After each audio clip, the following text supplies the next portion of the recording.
Good morning, second period. We are in session 9 of Reading Workshop for Social Issues. We have a mini lesson to do today. It's week 6, day 2, May 5th. We're going to focus on when people within a group struggle, it's often because of power imbalances. Readers, yesterday you started some new work.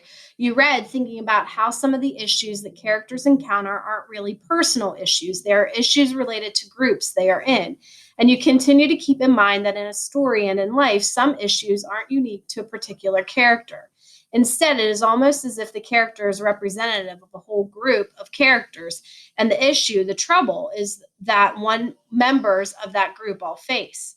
Last week, you noticed that when thinking about trouble in relationships, it usually helps to think about power imbalances because they can be the deep down cause for a lot of trouble. You learn that it pays off to pause when you see a character encountering trouble and to think, might that trouble be related to an imbalance in power? Today, I want to teach you that when you think about the issues that a group of people encounters, it helps to ask how might this issue be connected to a power imbalance in between this group and another group, and to think what are the effects of this power imbalance.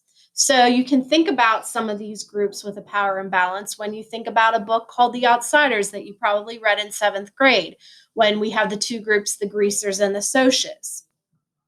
Or if you are on Netflix and you're watching the new series, Outer Banks, you could be seeing the power struggle between these two groups. Of course, this time we are talking about power between groups, not individuals. Still, noticing a power imbalance is probably not that hard. Pausing to think about all the effects of it is harder, but really important. We can think about how a power imbalance affects groups, not just in one scene, but potentially long after that scene is over. Not just physically, but emotionally. Expect that you'll have to do some thinking past what's actually in the text to figure this all out. Let's think about Francisco and a group he's part of. Let's think about his language group because so much of this story has to do with that. He's part of a Spanish speaking language community at home, but when he goes to school, he suddenly is in a English speaking language community.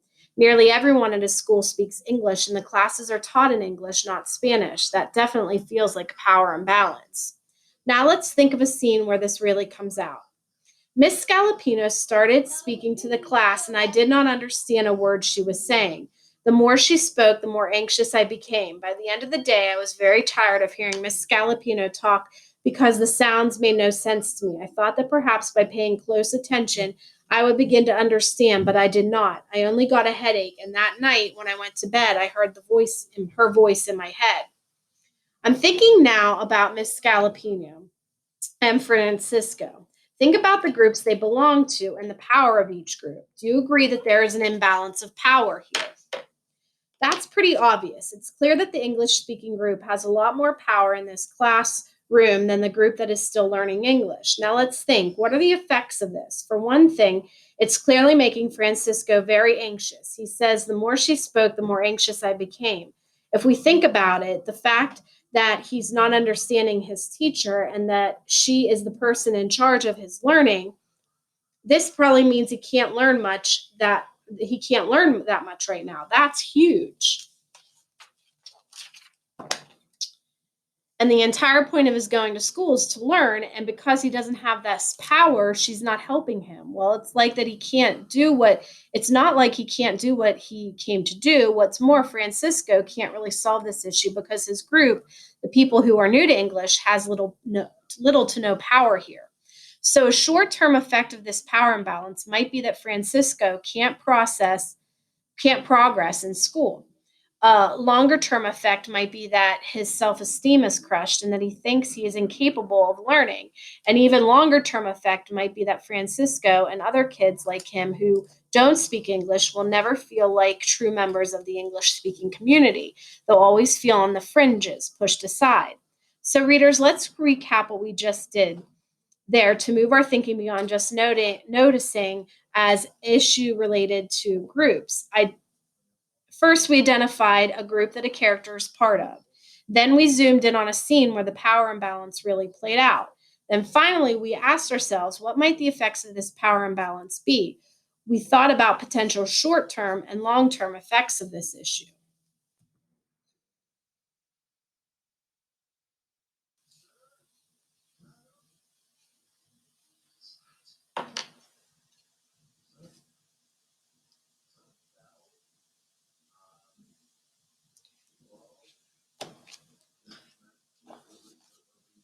All right, so let's remember how we noticed that in relationships, power can shift suddenly. It's true for groups as well. Think of a scene where it seems like one group clearly has more power. Focus in on that scene. Be sure to think of the possible effects of the power imbalance too. You may have noticed that it's tricky to figure out which groups have more power because it can change from scene to scene. If that's the case, start with a scene where the power difference is obvious. Then you can be on the lookout for scenes that show how sometimes this other side gains an advantage, even if it's not as dramatic. Today, and as you read in your books, you might push yourself to notice your characters' groups and to consider power imbalances between these groups and other groups. Then you might think about the effects of these power imbalances. So I've added the new learning to our anchor chart.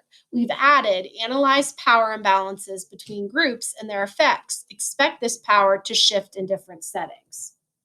So, your task for today, ninth graders, is to make sure you read chapters 19 and 20 from The Serpent King. You are going to finish and submit the chart that you worked on yesterday and today, where you'll continue to identify the main characters' groups and determine whether or not there are issues the character experiences based on the groups to which he or she belongs. Okay, I hope you have a wonderful Tuesday, and I will talk to you on Wednesday. Have a great day.